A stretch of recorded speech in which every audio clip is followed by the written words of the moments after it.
Landscape రోడ్డులో once upon time లో Vizag beach రోడ్డులో ఏవండోయ్ మాస్టర్ అంటూ చెవులోన చెప్పి తప్పుకుంది కళ్ళు రెండు కప్పి ఒకేగా గుండె నిండా నొప్పి.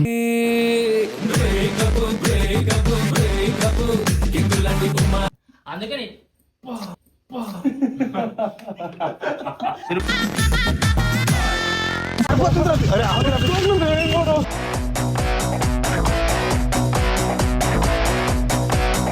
కానీ నా వల్ల ఇప్పుడు ప్రాణం ఆపదలో ఉంది.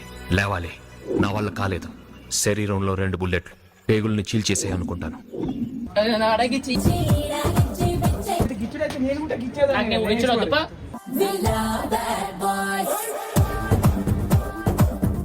అరే నేను చెప్తే అర్థం కదా నువ్వు అంటే